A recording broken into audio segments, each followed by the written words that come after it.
Chapter 1. In my younger and more vulnerable years, my father gave me some advice that I've been turning over in my mind ever since.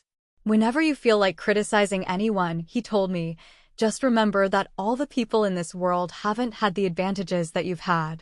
He didn't say any more, but we've always been unusually communicative in a reserved way, and I understood that he meant a great deal more than that.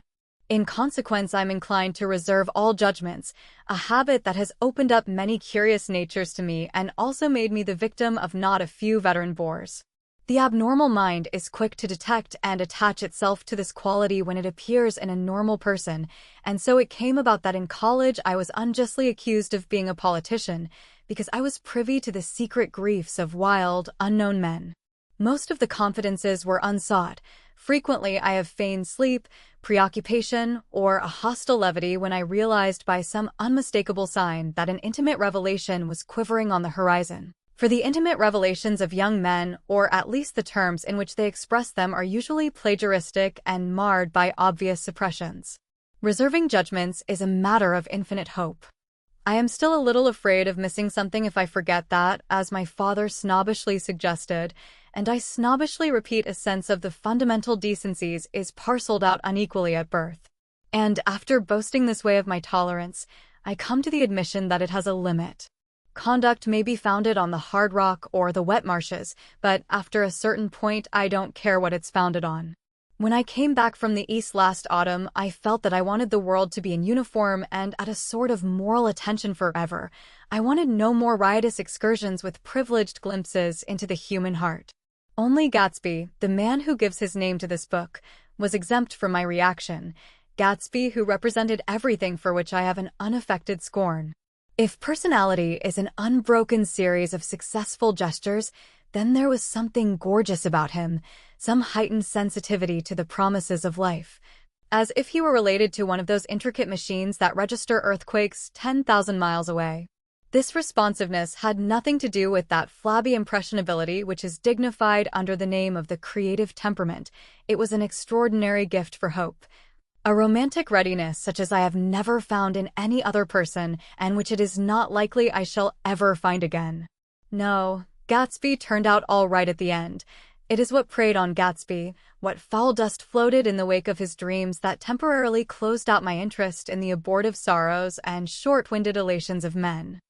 My family have been prominent, well-to-do people in this Middle Western city for 3 generations. The Carraways are something of a clan, and we have a tradition that we're descended from the Dukes of Buccleuch, but the actual founder of my line was my grandfather's brother, who came here in '51, sent a substitute to the Civil War, and started the wholesale hardware business that my father carries on today. I never saw this great-uncle, but I'm supposed to look like him, with special reference to the rather hard-boiled painting that hangs in father's office. I graduated from New Haven in 1915, just a quarter of a century after my father, and a little later I participated in that delayed Teutonic migration known as the Great War. I enjoyed the counter-raids so thoroughly that I came back restless. Instead of being the warm center of the world, the Middle West now seemed like the ragged edge of the universe, so I decided to go east and learn the bond business. Everybody I knew was in the bond business, so I supposed it could support one more single man. All my aunts and uncles talked it over as if they were choosing a prep school for me and finally said, "Why, yes," with very grave, hesitant faces. Father agreed to finance me for a year, and after various delays I came east, permanently, I thought, in the spring of '22. The practical thing was to find rooms in the city, but it was a warm season, and I had just left a country of wide lawns and friendly trees, so when a young man at the office suggested that we take a house together in a commuting town, it sounded like a great idea. He found the house, a weather-beaten cardboard bungalow at $80 a month, but at the last minute the firm ordered him to Washington, and I went out to the country alone. I had a dog, at least I had him for a few days until he ran away, and an old Dodge, and a Finnish woman who made my bed and cooked breakfast and muttered Finnish wisdom to herself over the electric stove. It was lonely for a day or so until one morning a man, more recently arrived than I, stopped me on the road. "How do you get to West Egg Village?" he asked helplessly. I told him. And as I walked on, I was lonely no longer. I was a guide, a pathfinder, an original settler.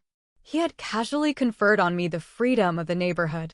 And so with the sunshine and the great bursts of leaves growing on the trees, just as things grow in fast movies, I had that familiar conviction that life was beginning over again with the summer.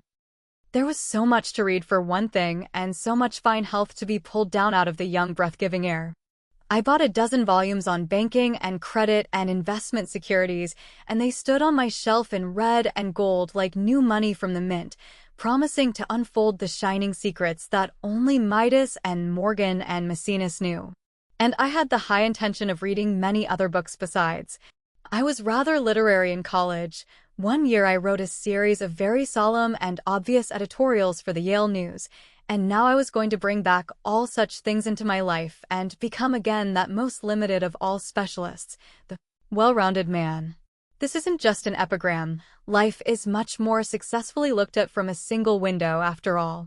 It was a matter of chance that I should have rented a house in one of the strangest communities in North America. It was on that slender, riotous island which extends itself due east of New York, and where there are, among other natural curiosities, two unusual formations of land. 20 miles from the city, a pair of enormous eggs, identical in contour and separated only by a courtesy bay, jut out into the most domesticated body of salt water in the Western Hemisphere, the great wet barnyard of Long Island Sound. They are not perfect ovals. Like the egg in the Columbus story, they are both crushed flat at the contact end, but their physical resemblance must be a source of perpetual confusion to the gulls that fly overhead. To the wingless, a more arresting phenomenon is their dissimilarity in every particular except shape and size. I lived at West Egg, the less fashionable of the two, though this is a most superficial tag to express the bizarre and not a little sinister contrast between them. My house was at the very tip of the egg, only 50 yards from the Sound, and squeezed between two huge places that rented for $12,000 or $15,000 a season. The one on my right was a colossal affair by any standard. It was a factual imitation of some Hotel de Ville in Normandy, with a tower on one side, spanking new under a thin beard of raw ivy, and a marble swimming pool and more than 40 acres of lawn and garden. It was Gatsby's mansion. Or rather, as I didn't know Mr. Gatsby, it was a mansion inhabited by a gentleman of that name. My own house was an eyesore, but it was a small eyesore, and it had been overlooked, so I had a view of the water, a partial view of my neighbor's lawn, and the consoling proximity of millionaires, all for $80 a month. Across the courtesy bay, the white palaces of fashionable East Egg glittered along the water, and the history of the summer really begins on the evening I drove over there to have dinner with the Tom Buchanans. Daisy was my second cousin once removed, and I'd known Tom in college. And just after the war, I spent 2 days with them in Chicago. Her husband, among various physical accomplishments, had been one of the most powerful ends that ever played football at New Haven, a national figure in a way. One of those men who reach such an acute limited excellence at 21 that everything afterward savors of anticlimax. His family were enormously wealthy. Even in college, his freedom with money was a matter for reproach, but now he'd left Chicago and come east in a fashion that rather took your breath away. For instance, he'd brought down a string of polo ponies from Lake Forest. It was hard to realize that a man in my own generation was wealthy enough to do that. Why they came east, I don't know. They had spent a year in France, for no particular reason, and then drifted here, and there unrestfully wherever people played polo and were rich together. This was a permanent move, said Daisy over the telephone, but I didn't believe it. I had no sight into Daisy's heart, but I felt that Tom would drift on forever, seeking a little wistfully for the dramatic turbulence of some irrecoverable football game. And so it happened that on a warm, windy evening I drove over to East Egg to see two old friends whom I scarcely knew at all. Their house was even more elaborate than I expected, a cheerful red and white Georgian colonial mansion overlooking the bay. The lawn started at the beach and ran toward the front door for a quarter of a mile, jumping over sundials and brick walks and burning gardens, finally when it reached the house drifting up the side in bright vines as though from the momentum of its run. The front was broken by a line of French windows, glowing now with reflected gold, and wide open to the warm windy afternoon, and Tom Buchanan in riding clothes was standing with his legs apart on the front porch. He had changed since his New Haven years. Now he was a sturdy, straw-haired man of 30 with a rather hard mouth and a supercilious manner. Two shining, arrogant eyes had established dominance over his face and gave him the appearance of always leaning aggressively forward. Not even the effeminate swank of his riding clothes could hide the enormous power of that body. He seemed to fill those glistening boots until he strained the top lacing, and you could see a great pack of muscle shifting when his shoulder moved under his thin coat. It was a body capable of enormous leverage, a cruel body. His speaking voice, a gruff husky tenor, added to the impression of fractiousness he conveyed. There was a touch of paternal contempt in it, even toward people he liked, and there were men at New Haven who had hated his guts. Now, don't think my opinion on these matters is final, he seemed to say, just because I'm stronger and more of a man than you are. We were in the same senior society and, while we were never intimate, I always had the impression that he approved of me and wanted me to like him with some harsh, defiant wistfulness of his own. We talked for a few minutes on the sunny porch. "I've got a nice place here," he said, his eyes flashing about restlessly. Turning me around by one arm, he moved a broad, flat hand along the front vista, including in its sweep a sunken Italian garden, a half-acre of deep, pungent roses, and a snub-nosed motor-boat that bumped the tide offshore. It belonged to Domain the oilman. He turned me around again, politely and abruptly. "We'll go inside." We walked through a high hallway into a bright rosy-colored space, fragilely bound into the house by French windows at either end. The windows were ajar and gleaming white against the fresh grass outside that seemed to grow a little way into the house. A breeze blew through the room, blue curtains in at one end and out the other like pale flags, twisting them up toward the frosted wedding cake of the ceiling, and then rippled over the wine-colored rug, making a shadow on it as wind does on the sea. The only completely stationary object in the room was an enormous couch on which two young women were buoyed up as though upon an anchored balloon. They were both in white, and their dresses were rippling and fluttering as if they had just been blown back in after a short flight around the house. I must have stood for a few moments listening to the whip and snap of the curtains and the groan of a picture on the wall. Then there was a boom as Tom Buchanan shut the rear windows and the caught wind died out about the room and the curtains and the rugs, and the two young women ballooned slowly to the floor. The younger of the two was a stranger to me. She was extended full length at her end of the divan, completely motionless and with her chin raised a little as if she were balancing something on it which was quite likely to fall. If she saw me out of the corner of her eyes, she gave no hint of it. Indeed, I was almost surprised into murmuring an apology for having disturbed her by coming in. The other girl, Daisy, made an attempt to rise. She leaned slightly forward with a conscientious expression. Then she laughed, an absurd, charming little laugh, and I laughed too and came forward into the room. "I'm paralyzed with happiness." She laughed again, as if she said something very witty, and held my hand for a moment, looking up into my face, promising that there was no one in the world she so much wanted to see. That was a way she had. She hinted in a murmur that the surname of the balancing girl was Baker. I've heard it said that Daisy's murmur was only to make people lean toward her, an irrelevant criticism that made it no less charming. At any rate, Miss Baker's lips fluttered. She nodded at me almost imperceptibly, and then quickly tipped her head back again. The object she was balancing had obviously tottered a little and given her something of a fright. Again a sort of apology arose to my lips. Almost any exhibition of complete self-sufficiency draws a stunned tribute from me. I looked back at my cousin, who began to ask me questions in her low, thrilling voice. It was the kind of voice that the ear follows up and down as if each speech is an arrangement of notes that will never be played again. Her face was sad and lovely with bright things in it, bright eyes and a bright, passionate mouth, but there was an excitement in her voice that men who had cared for her found difficult to forget, a singing compulsion, a whispered listen, a promise that she had done gay, exciting things just a while since, and that there were gay, exciting things hovering in the next hour. I told her how I had stopped off in Chicago for a day on my way east, and how a dozen people had sent their love through me. "Do they miss me?" she cried ecstatically. "The whole town is desolate. All the cars have the left rear wheel painted black as a mourning wreath, and there's a persistent wail all night along the North Shore. How gorgeous! Let's go back, Tom. Tomorrow.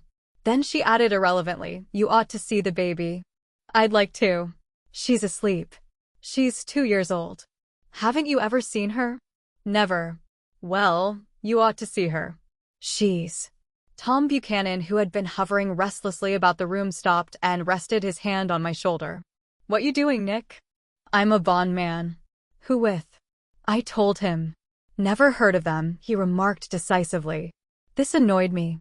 You will, I answered shortly. You will if you stay in the East. Oh, I'll stay in the East. Don't you worry, he said, glancing at Daisy and then back at me, as if he were alert for something more. I'd be a goddamned fool to live anywhere else. At this point Miss Baker said, absolutely, with such suddenness that I started. It was the first word she uttered since I came into the room. Evidently it surprised her as much as it did me, for she yawned and with a series of rapid, deft movements stood up into the room. I'm stiff, she complained. I've been lying on that sofa for as long as I can remember. Don't look at me, Daisy retorted. I've been trying to get you to New York all afternoon. No, thanks, said Miss Baker to the 4 cocktails just in from the pantry. I'm absolutely in training. Her host looked at her incredulously. You are? He took down his drink as if it were a drop in the bottom of a glass. How you ever get anything done is beyond me. I looked at Miss Baker wondering what it was she got done. I enjoyed looking at her.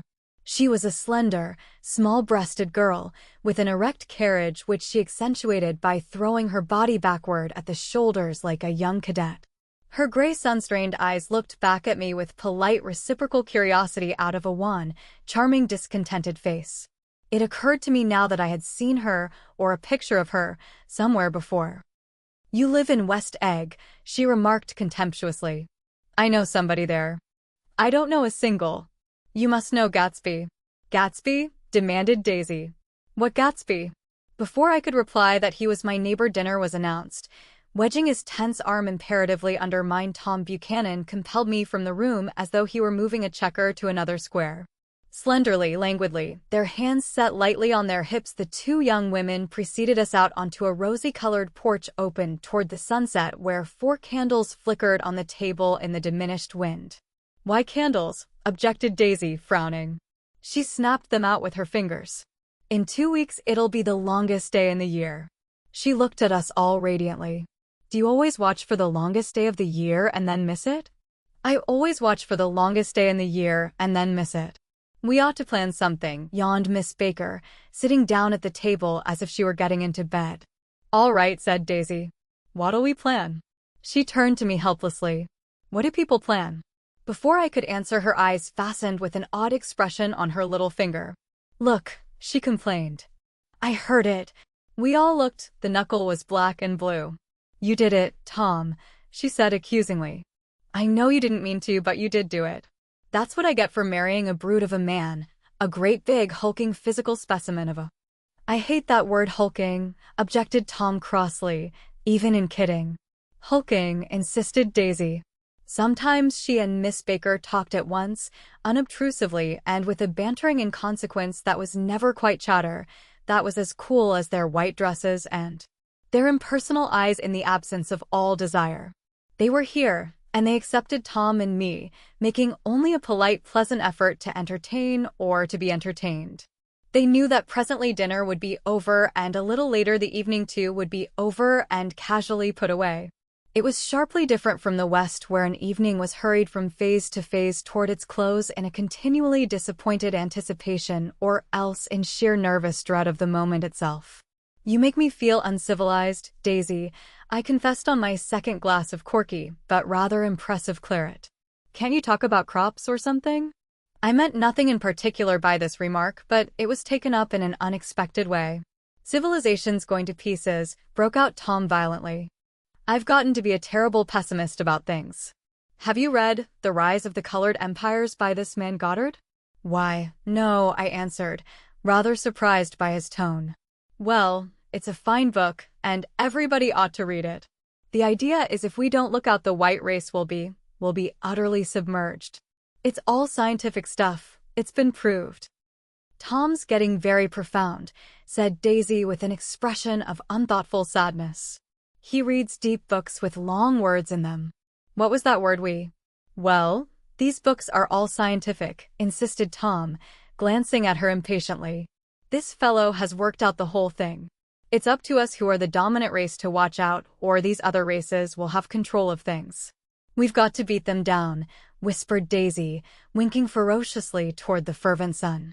You ought to live in California, began Miss Baker, but Tom interrupted her by shifting heavily in his chair. This idea is that we're Nordics. I am, and you are, and after an infinitesimal hesitation he included Daisy with a slight nod and she winked at me again. And we've produced all the things that go to make civilization. Oh, science and art and all that. Do you see? There was something pathetic in his concentration, as if his complacency, more acute than of old, was not enough to him anymore. When, almost immediately, the telephone rang inside and the butler left the porch, Daisy seized upon the momentary interruption and leaned toward me. I'll tell you a family secret, she whispered enthusiastically. It's about the butler's nose. Do you want to hear about the butler's nose? That's why I came over tonight. Well, he wasn't always a butler. He used to be the silver polisher for some people in New York that had a silver service for 200 people. He had to polish it from morning till night until finally it began to affect his nose. Things went from bad to worse, suggested Miss Baker. Yes, things went from bad to worse until finally he had to give up his position. For a moment the last sunshine fell with romantic affection upon her glowing face. Her voice compelled me forward breathlessly as I listened. Then the glow faded, each light deserting her with lingering regret like children leaving a pleasant street at dusk. The butler came back and murmured something close to Tom's ear, whereupon Tom frowned, pushed back his chair, and without a word went inside. As if his absence quickened something within her, Daisy leaned forward again, her voice glowing and singing. I love to see you at my table, Nick. You remind me of a rose, an absolute rose. Doesn't he? She turned to Miss Baker for confirmation. An absolute rose? This was untrue. I am not even faintly like a rose. She was only extemporizing, but a stirring warmth flowed from her as if her heart was trying to come out to you, concealed in one of those breathless, thrilling words. Then suddenly she threw her napkin on the table and excused herself and went into the house. Miss Baker and I exchanged a short glance, consciously devoid of meaning. I was about to speak when she sat up alertly and said, "Shoo," in a warning voice. A subdued, impassioned murmur was audible in the room beyond, and Miss Baker leaned forward, unashamed, trying to hear. The murmur trembled on the verge of coherence, sank down, mounted excitedly, and then ceased altogether. This Mr. Gatsby you spoke of is my neighbor, I said. Don't talk. I want to hear what happens. Is something happening? I inquired innocently. You mean to say you don't know? Said Miss Baker, honestly surprised. I thought everybody knew. I don't. Why? She said hesitantly. Tom's got some woman in New York. Got some woman? I repeated blankly. Miss Baker nodded. She might have the decency not to telephone him at dinner time.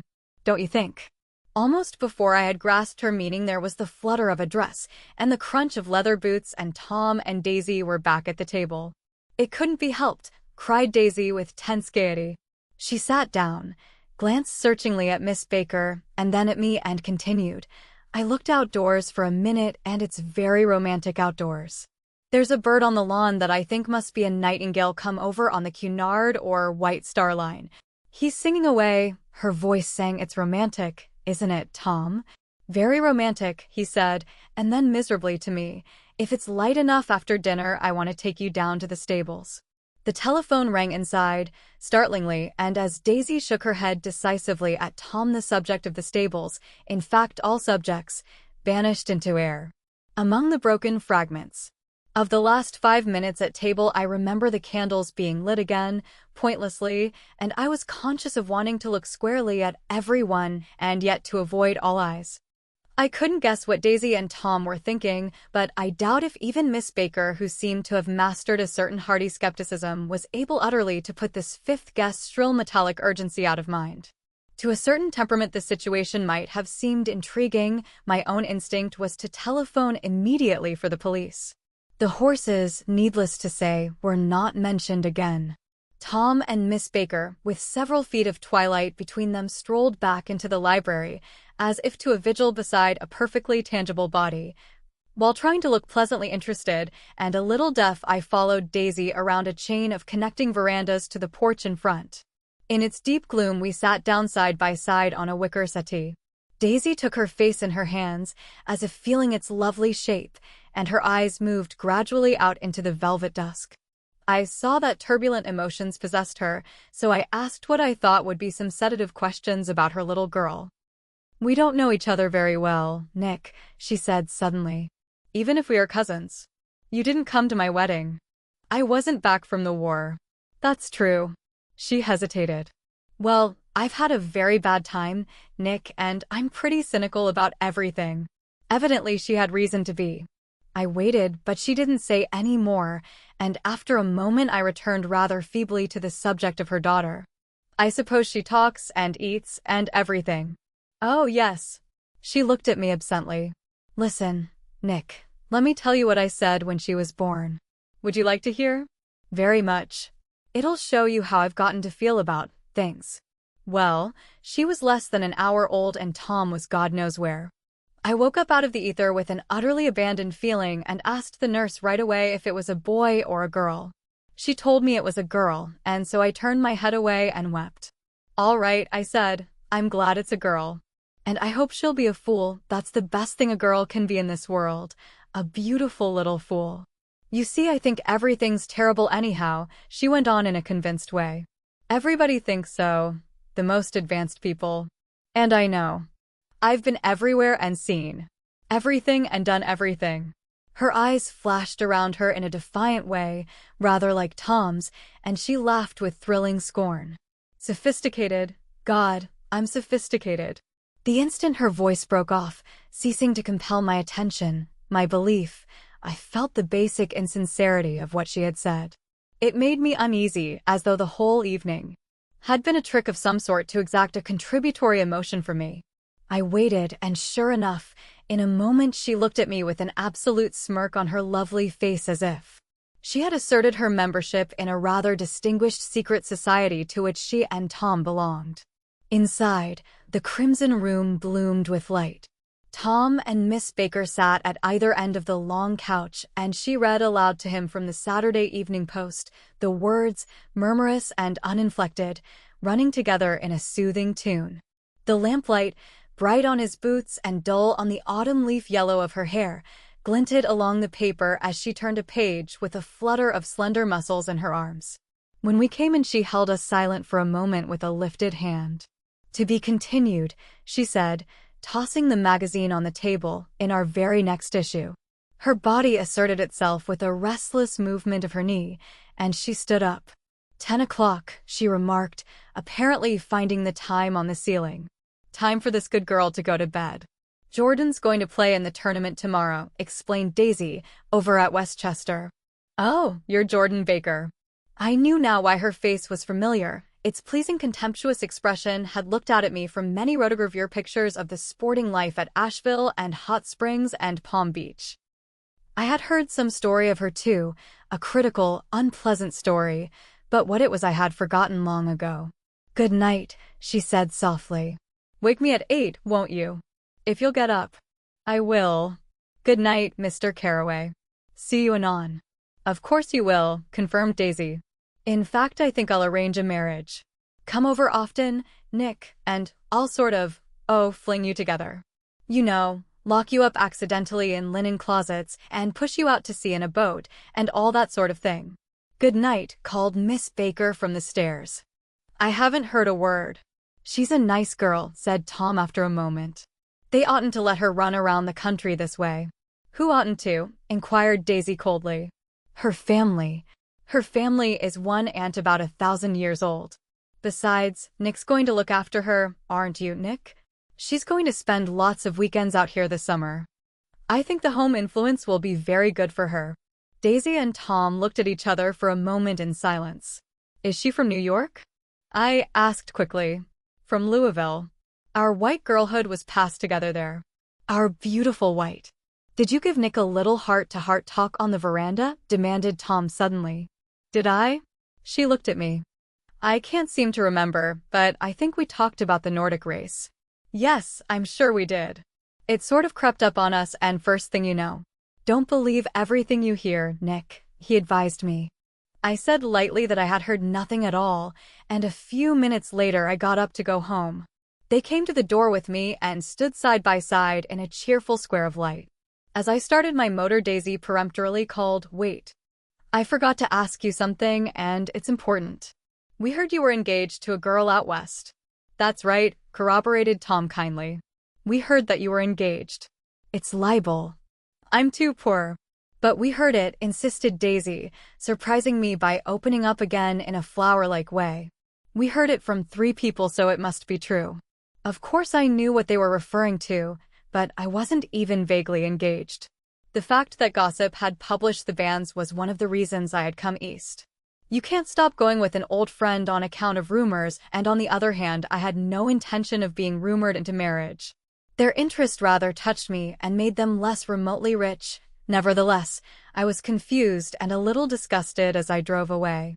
It seemed to me that the thing for Daisy to do was to rush out of the house, child in arms, but apparently there were no such intentions in her head. As for Tom, the fact that he had some woman in New York was really less surprising than that he had been depressed by a book. Something was making him nibble at the edge of stale ideas, as if his sturdy physical egotism no longer nourished his peremptory heart. Already it was deep summer on roadhouse roofs and in front of wayside garages, where new red gas pumps sat out in pools of light, and when I reached my estate at West Egg, I ran the car under its shed and sat for a while on an abandoned grass roller in the yard.